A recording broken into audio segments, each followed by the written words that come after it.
¿Cómo estás, amigo? Bien, Samuel, ¿y tú? Bien. Pues, ¿cómo ves? Aquí haciendo un podcast, ¿no? Innovando en el podcast. Sí, aquí nuestra primera vez en un podcast, Nuestro debut, como nuestro no. debut Y y bueno, pues hay que hablar, ¿no? tenemos un tema bien, un tema temita bien serio, de suma importancia a nivel nacional, porque pues, es algo que está afectando. y que está pegando fuerte. Entonces, sí, El tema, ya, vamos directo al grano, vamos al grano. el narcotráfico en México. Ok. ¿Cómo ves, Itle, que estamos en una situación muy grave en el país? Tenemos cifras actualmente de asesinatos y homicidios comparado con un país en guerra civil, como lo es Afganistán. Bueno, Samu, nos estamos, diría, arriesgando al hacer este podcast porque el narcotráfico no es un tema sencillo en nuestro país y a mi parecer es un tema muy tabú en México y queremos investigarlo, queremos platicarles de por qué queremos investigar sobre él. Queremos que la gente de nuestra edad también sepa un poco más del tema, porque para nosotros Samu era una incógnita también. Y entonces al hacer esta investigación nos venimos a platicar de una manera más resumida para que quede un poco más claro y sea un poco menos tabú el tema del narcotráfico.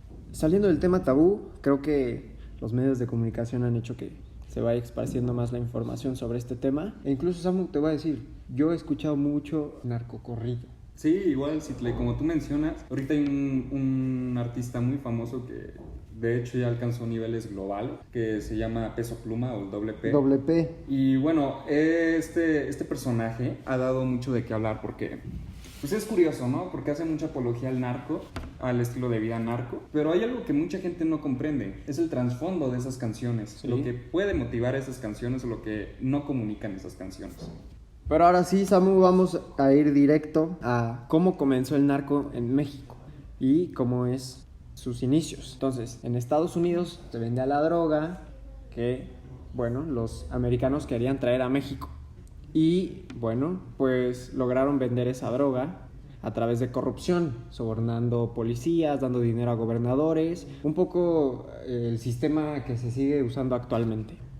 Sí, fíjate que es algo curioso que mencionas, Cicle, porque bueno, todo podría decir que empezó desde los 20s por la ley seca en Estados Unidos. Uh-huh. Y pues mucha gente en estados fronterizos como es Ciudad Juárez, Sonora, etcétera, se empezó a traficar lo que va siendo alcohol, ¿no?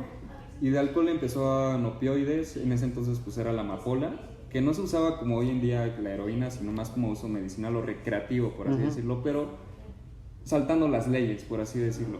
Así fue escalando poco a poco, todo digamos que detonó más hasta 1970, cuando surgió el llamado narco de narcos, o mejor conocido como Miguel Ángel Félix Gallardo, muchos lo han de conocer, porque pues es un personaje muy icónico aquí en México, lamentablemente, así como lo fue su antiguo socio Caro Quintero. Y bueno, ambos empezaron en el mundo del AMPA, Micitle, porque traficaban grandes cantidades y llamarlas toneladas de marihuana, Sí. o mota, o verde, como lo quieran mencionar.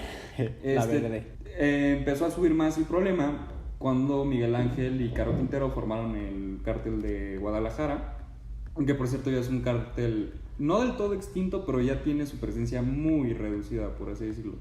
Lo que es hoy en día pues es nada lo que fue hace 30, 40 años. Así es, Samu. Pero, ¿sabes? A mí me entra la duda de cómo es que se hacen todas estas drogas, porque la gente cree que solo es de químicos, pero bueno, ahora en este podcast les vamos a decir cómo es que se hacen algunas de las drogas más importantes. Por ejemplo, Samu, el LSD, ¿sabes cómo se hace?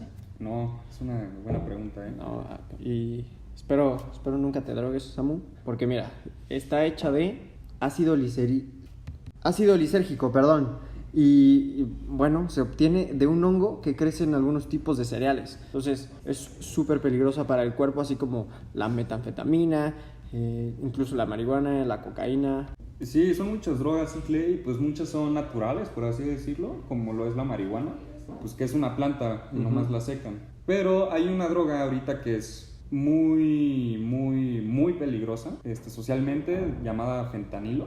Ah, sí la he escuchado. Sí, es ahorita una droga que está causando demasiados problemas en Estados Unidos. De hecho, las cifras apuntan que 200 personas diario mueren de sobredosis, si no es que hasta más. Y también he escuchado que es 50 veces más potente, si no me equivoco, de la cocaína. No, de la cocaína y de la heroína. de la heroína. Y en una dosis mucho, mucho más pequeña. Sí. Y bueno, esta droga es curioso, Cicle, porque no se hace en México. Digo, hay varias mezclas que se pueden hacer aquí en México, pero uno de los problemas más importantes es que se culpa mucho del fentanilo porque es exportado de China. Okay. Y de China, pues de México, y de México lo mandan a Estados Unidos, al gabacho. Y ha surgido muchísimos problemas ya gubernamentales, porque el gobierno de México pues se deslinda de esa responsabilidad de importación y exportación, y obviamente el gobierno chino. Sí.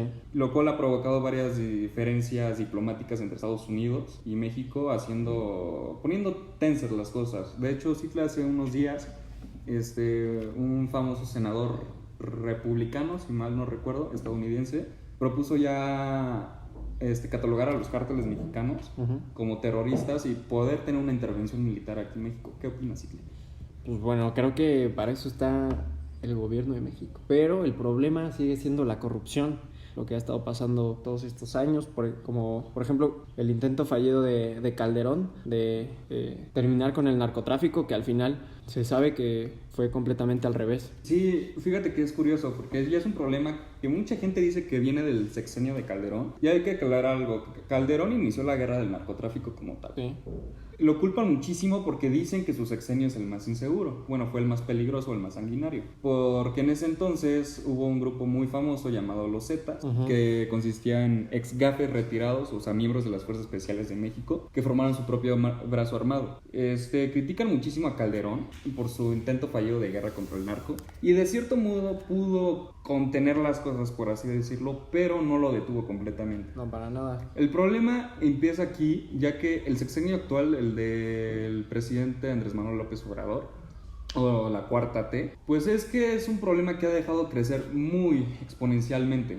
Tanto que hay, según la INEGI, el narcotráfico controla cerca del 30% del gobierno en el país. Imagínate, si Sí, muy cañón. Y lo que decías, que el sexenio de Calderón era muy violento, actualmente el de Andrés Manuel es por mucho el más violento, y a mi parecer va a ser uno de los más violentos de la historia de México, y su cuarta transformación parece que va en picada. Sí, complementándote, Cicle, pues según datos oficiales, en el gobierno de Calderón hubo aproximadamente 130,000 homicidios dolosos en solo 6 años. Sí.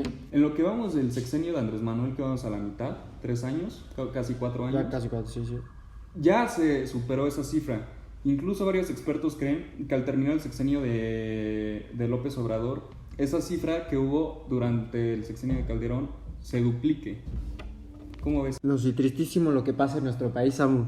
Pero tampoco es un secreto que el narco genera dinero a lo tonto. Y incluso hay estadísticas que el narco aquí en México genera más dinero que algunos países como el Congo, por ejemplo. O sea, que el narco maneje más dinero que un país, eso me parece impresionante. Por ejemplo, Samu, el cártel de Jalisco, si no me equivoco, puede ser el más famoso de México. Actualmente sí es el más poderoso ya. Bueno, pues genera $250 millones. Pero, a ver, ¿a dónde se dirige ese dinero? Sí, Cicle, es impresionante la cantidad de dinero que se llega a manejar de un solo cartel. Como el ejemplo que acabas de poner, el Jalisco Nueva Generación, pues se cree o se sabe que llega a generar hasta $250 millones mensuales. O sea, imagínate lo que es eso, más que empresas reconocidas a nivel mundial. Y pues mucho de ese dinero pues no se puede gastar así como así, ¿no? Primero tienen que lavarlo, tienen que desviarlo, o tienen de alguna forma u otra tener como que ocultarlo. ¿Cómo se hace esto, Cicle? Pues mira, son muchas las estructuras donde el narco puede lavar su dinero. Y una de esas es el blanqueamiento. ¿Cómo funciona esto? Bueno, no hace falta ser un especialista en el tema para saber cómo se puede lavar dinero. Digo, no es como que yo diga que yo sé lavar dinero, pero sí hay muchísimos métodos donde puedes hacerlo. Uno de los más comunes, por lo menos aquí en México, es los denominados prestanombres. Prestanombres o desviando dinero en diferentes cuentas bancarias en diferentes países del mundo, los cuales cuando tú metes ese dinero, tú lo inyectas, por así decirlo, pues ese dinero no sale declarado dentro del SAT.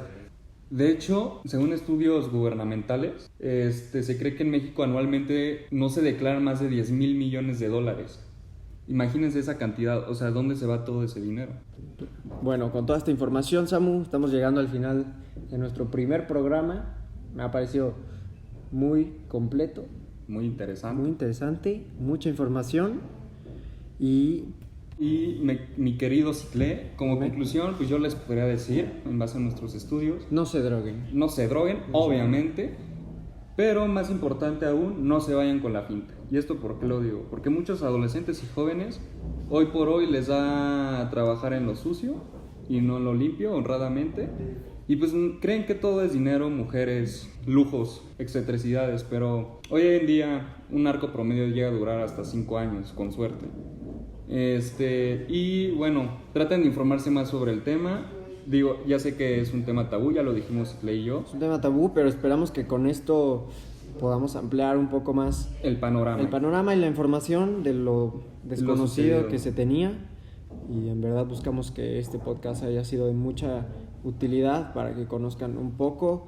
Y bueno, no buscamos que todo el mundo hable del narcotráfico, sino que solo que la gente esté informada y principalmente chavos de nuestra edad que, por ejemplo, como lo dijimos al inicio, o sea, cantan canciones que a veces sin saber pues están hablando de un tema que no está tan padre. Y pues eso sería todo, mi Samu. ¿Algo más que quieras decir? Pues yo creo que todo bien. Si quieren un cambio, no voten por la cuarta T. Bueno, ahí depende de ustedes. Pero muchas gracias por escuchar nuestro podcast. Nos vemos en la siguiente edición. Hasta luego, Joaquín. Hasta luego. Aquí nuestro reporte.